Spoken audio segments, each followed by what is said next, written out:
तर नमस्कार विद्यार्थी मित्रांनो, आज आपण 20 ते 23 फेब्रुवारी पर्यंतच्या सर्व चालू घडामोडी या व्हिडिओमध्ये डिस्कस करणार आहोत. तर चला सुरुवात करूया. आजचा आपला पहिला प्रश्न आहे, 49वी जीएसटी परिषद कोणाच्या अध्यक्षतेखाली पार पडली? तर 49वी जीएसटी परिषद ही भारताचे अर्थमंत्री निर्मला सीतारामन यांच्या अध्यक्षतेखाली पार पडली.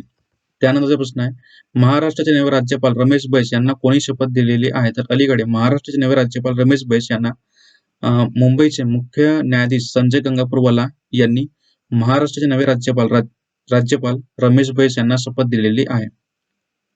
त्यानंतरचा प्रश्न आहे, किती किलोमीटर पर्यंतच्या अंतरावरील शहरे जोडण्यासाठी केंद्र सरकार वंदे भारत मेट्रो संकल्पना राबवणार आहे? तर अलीकडे 100 किलोमीटर पर्यंतच्या अंतरावरील शहरे जोडण्यासाठी केंद्र सरकार वंदे भारत मेट्रो संकल्पना राबवणार आहे. त्यानंतरचा प्रश्न आहे, ई पीक पाहणीमध्ये कोणत्या पिकाची सर्वाधिक नोंद झालेली आहे? तर अलीकडे ई पीक पाहणीमध्ये तांदूळ या पिकाची सर्वाधिक नोंद झालेली आहे.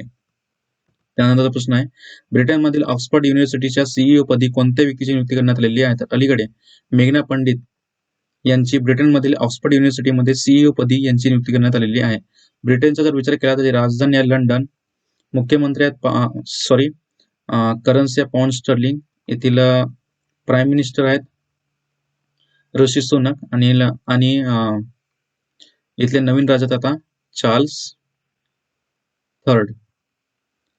त्यानंतरचा प्रश्न आहे, क्रिकेटच्या महिला प्रीमियर लीगच्या आरसीबी संघाच्या कर्णधारपदी कोणाची नियुक्ती करण्यात आलेली आहे?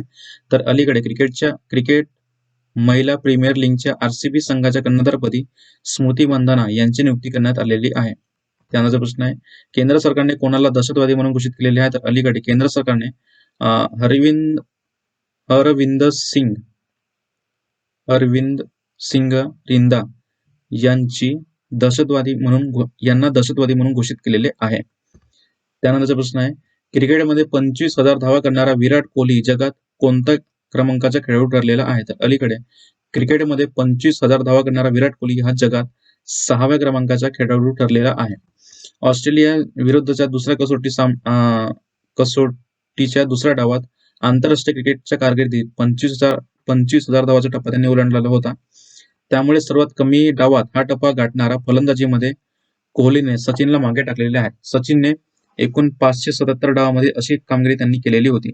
विराट कोहली यांनी 106 कसोटी सामन्यामध्ये 8,195 धावा काढल्या, 271 एकदिवसीय सामन्यामध्ये 12,809 धावा काढल्या, तर 2020 मध्ये त्यांनी 4,000 धावा केलेल्या आहेत.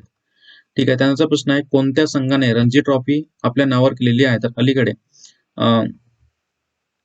सौराष्ट्र यांनी पश्चिम बंगालला हरवून रणजी ट्रॉफी आपल्या नावावर केलेली आहे. त्यानंतरचा प्रश्न आहे, महाराष्ट्र इन्स्टिट्यूशन फॉर ट्रान्सफॉर्मिंग म्हणजेच मित्रा या संस्थेच्या सीईओ पदी कोणाची नियुक्ती करण्यात आलेली आहे? तर अलीकडे प्रवीण सिंग परदेशी यांची नियुक्ती महाराष्ट्र इन्स्टिट्यूशन फॉर ट्रान्सफॉर्मिंग म्हणजेच मित्रा या संस्थेमध्ये यांची नियुक्ती करण्यात आलेली आहे. ठीक आहे. त्यानंतर प्रश्न आहे, जारी करण्यात आलेल्या रिपोर्टनुसार कोणत्या राज्यात सर्वाधिक ई वाहने आहेत? तर अलीकडे जारी करण्यात आलेल्या रिपोर्टनुसार महाराष्ट्रामध्ये सर्वाधिक ई वाहने आहेत. यामध्ये महाराष्ट्र पहिल्या क्रमांकावर आहे, तर दुसऱ्या क्रमांकावर कर्नाटक आहे. त्यानंतरचा प्रश्न आहे, तमिळ अभिनेते मालय स्वामी यांचे निधन झाले ते कोणत्या राज्याचे होते? तर तमिळ अभिनेते मालय स्वामी यांचे निधन झाले ते तामिळनाडू या राज्याचे होते. तामिळनाडूचा जर विचार केला तर राजधानी चेन्नई,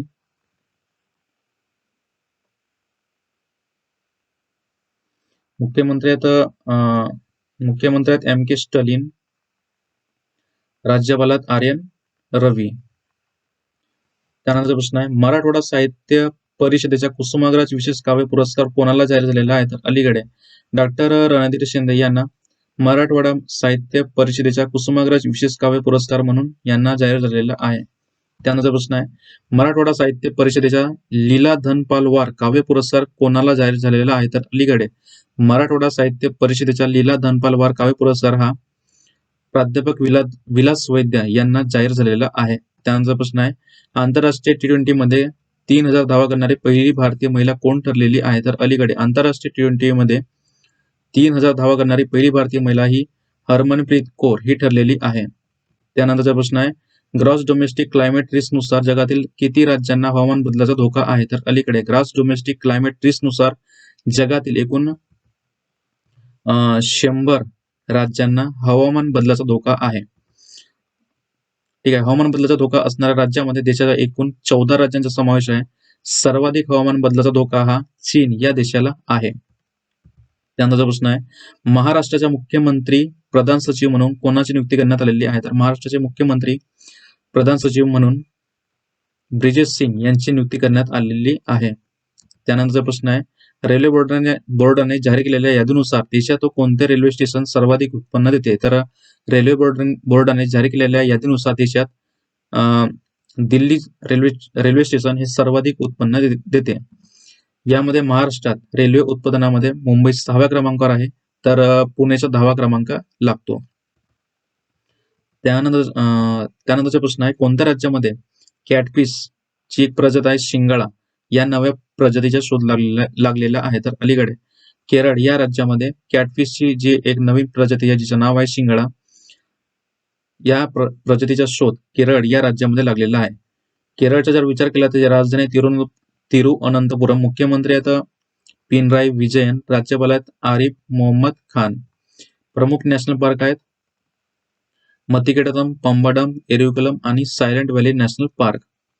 त्यानंतर केरळ हा हेल्थ इंडेक्स मध्ये टॉप 4 आहे, तसेच सस्टेनेबल डेव्हलपमेंट गोल मध्ये सुद्धा केरळ हा टॉप 4 आहे. त्यानंतरचा प्रश्न आहे, कोणत्या राज्यामध्ये झिंगा मेळाव्याचे आयोजन करण्यात आलेले आहे? तर पंजाब या राज्यामध्ये झिंगा मेळाव्याचे आयोजन करण्यात आलेले आहेत. झिंग्याविषयी जनजागृती व्हावी यासाठी पंजाबमध्ये या मेळाव्याचे आयोजन करण्यात येते.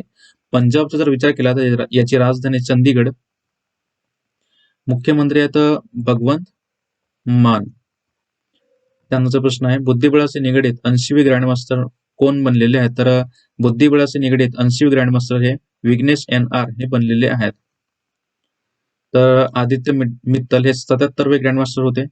कौस्तुभ चॅटर्जी हे 78वे ग्रँडमास्टर, प्रणेश हे 79वे ग्रँडमास्टर, तर 80वे ग्रँडमास्टर हे विघ्नेश NR हे बनलेले आहेत. भारतातील पहिले ग्रँडमास्टर हे विश्वनाथ आनंद होते. त्यानंतर युवा ग्रँडमास्टर हे अभिमन्यू मिश्रा आहेत, तर 23व्या महिला ग्रँडमास्टर ह्या प्रियंका मॅडम आहेत.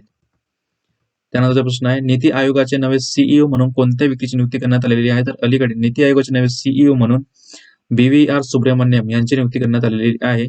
ते आता परमेश्वरन अय्यर यांचे स्थान घेतील. नीती आयोग हे पंचवार्षिक योजनेच्या ठिकाणी आलेलं आहे. नीती आयोग म्हणजेच national institution for transforming India, याची स्थापना झाली होती 2015 मध्ये. हेडक्वार्टर आहे नवी दिल्लीमध्ये. तसेच याचे अध्यक्ष आहेत नरेंद्र मोदी, जे की आपले भारताचे पंतप्रधान आहेत. तसेच उपाध्यक्ष आहेत सुमन के बेरी, याचे उपाध्यक्ष आहेत. ठीक आहे. नीती आयोग हे हेल्थ इंडेक्स जारी करते. त्यानंतरचा प्रश्न आहे, Dadasaheb Phalke international film festival 2022 मध्ये कोणत्या चित्रपटाला फिल्म ऑफ द इयरने सन्मानित करण्यात आलेलं आहे? तर अलीकडे द काश्मीर फाईल्स या चित्रपटाला फिल्म ऑफ द इयरने सन्मानित करण्यात आलेलं आहे. तसेच आपण अन्य माहिती पाहूया. सर्वोत्कृष्ट चित्रपट हा द काश्मीर फाईल्स ला निवडला गेलेला आहे. सर्वोत्कृष्ट दिग्दर्शक आर बाल्की ज्यांचं चूप या चित्रपटासाठी त्यांना दादासाहेब फाळके पुरस्कार देण्यात आलेला आहे. तसेच सर्वोत्कृष्ट अभिनेता रणबीर कपूर ब्रह्मास्त्रासाठी देण्यात आलेला आहे. सर्वोत्कृष्ट अभिनेत्री आलिया भट्ट गंगूबाई काठियावाड साठी यांना देण्यात आलेलं आहे. सर्वोत्कृष्ट वेब सिरीज रुद्र यासाठी या वेब सिरीजला दादासाहेब फाळके पुरस्कार देण्यात आलेला आहे. क्रिटिक्स सर्वोत्कृष्ट अभिनेता वरुण धवन यांचा जो पिक्चर होता भेडिया यांच्यासाठी हा पुरस्कार देण्यात आलेला आहे. वर्षातील सर्वोत्कृष्ट चित्रपट RRR हा निवडला गेलेला आहे. यंदाच्या वर्षातील अष्टपैलू अभिनेता अनुपम खेर द काश्मीर फाईल्स यांच्यासाठी यांना निवडलं गेलेलं आहे. सर्वोत्कृष्ट गायक सचेत टंडन, तर सर्वोत्कृष्ट गायिका नीती मोहन यांना निवडलं गेलेलं आहे. त्यानंतरचा प्रश्न आहे, 49वा खजुराहो उत्सव कोणत्या राज्यात साजरा करण्यात येणार आहे? तर अलीकडे 49वा खजुराहो उत्सव हा मध्य प्रदेशमध्ये आयोजित करण्यात येणार आहे. मध्य प्रदेशचा जर विचार केला तर राजधानी भोपाल, मुख्यमंत्री आहेत शिवराज सिंग चौहान, राज्यपाल आहेत मंगूभाई छगनभाई पटेल. प्रमुख नॅशनल पार्क आहेत कान्हा, बांधवगड, माधवगड, पेच, पन्ना, सतपुडा, वनविहार आणि फौजल नॅशनल पार्क. तसेच अलीकडे मध्य प्रदेशमधील कुनो नॅशनल पार्कमध्ये दक्षिण आफ्रिकेतून एकूण 4 चिते आणून कुनो नॅशनल पार्कमध्ये सोडण्यात आलेलं होतं. कोणत्या तारखेला? तर 17 सप्टेंबर 2022 साली हे मध्य प्रदेशमधील शिवपूर जिल्ह्यातील कुनो नॅशनल पार्क या ठिकाणी एकूण 4 चिते सोडण्यात आलेले होते. त्यानंतर आता 12 चिते दक्षिण आफ्रिकेतून आणून मध्य प्रदेशमधील शिवपूर जिल्ह्यातील कुनो नॅशनल पार्कमध्ये सोडण्यात येणार आहेत. ठीक आहे. त्यानंतरचा प्रश्न आहे, नागालँडचे 21वे राज्यपाल म्हणून कोणी शपथ घेतलेली आहे? तर अलीकडे नागालँडचे 21वे राज्यपाल म्हणून ला गणेशन यांनी शपथ घेतलेली आहे. नागालँडचा जर विचार केला तर त्याची राजधानी आहे कोहिमा, मुख्यमंत्री आहेत नेफ्यू रिओ. त्यानंतरचा प्रश्न आहे, कोणत्या राज्याचे पूर्व राज्यपाल ओमप्रकाश कोहली यांचे निधन झालेले आहे? तर अलीकडे गुजरात राज्याचे पूर्व राज्यपाल ओमप्रकाश कोहली यांचे निधन झालेले आहेत. त्यांनी 2014 ते 2019 पर्यंत राज्यपाल म्हणून गुजरातचे राज्यपाल म्हणून त्यांनी कार्यभार सांभाळलेला आहे.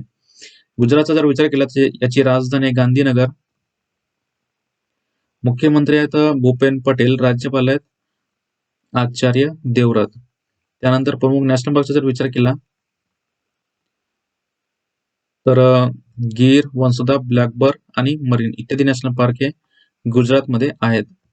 त्यानंतरचा प्रश्न आहे, कोणत्या राज्यामध्ये दिव्यांग उद्यानाची पायाभरणी करण्यात आलेली आहे? तर अलीकडे महाराष्ट्रामध्ये दिव्यांग उद्यानाची पायाभरणी करण्यात आलेली आहे. केंद्रीय रस्ते वाहतूक मंत्री नितीनजी गडकरी यांनी महाराष्ट्राच्या उपराजधानी जी की नागपूर येथे जगातील सर्वात मोठ्या दिव्यांग उद्यानाची पायाभरणी केली. यामध्ये दिव्यांगासाठी एकूण 21 प्रकारच्या सुविधा असतील. नागपूरच्या पार्टी परिसरामध्ये एकूण 90,000 चौरस फूट क्षेत्रात हा दिव्यांग पार्क उभारण्यात येत असून त्यात 12 कोटी रुपयांची तरतूद करण्यात आलेली आहे. दिव्यांग व्यक्तींना सन्मानाने जगता यावे यासाठी 2016 मध्ये दिव्यांग व्यक्ती अपंग हक्क कायदा हा पारित करण्यात आलेला होता. ठीक आहे. हे होते आजच्या दिवसाचे महत्वाचे प्रश्न. कालचे मी तुम्हाला प्रश्न विचारला होता की मंगेश पाडगावकर मराठी भाषा संवर्धन पुरस्कार कोणाला मिळालेला आहे? तर याचा राईट आन्सर आहे डॉक्टर दत्ता भोसले. आज तुमच्यासाठी प्रश्न आहे, खेलो इंडिया विंटर गेम मध्ये कोणता राज्य पहिल्या क्रमांकावर आहे? तर याचा राईट आन्सर तुम्हाला कमेंट बॉक्समध्ये द्यायचा आहे. व्हिडिओ जर आवडला असेल तर लाईक करा, शेअर करा आणि सबस्क्राईब करायला विसरू नका. आजच्यासाठी एवढंच. खूप खूप धन्यवाद.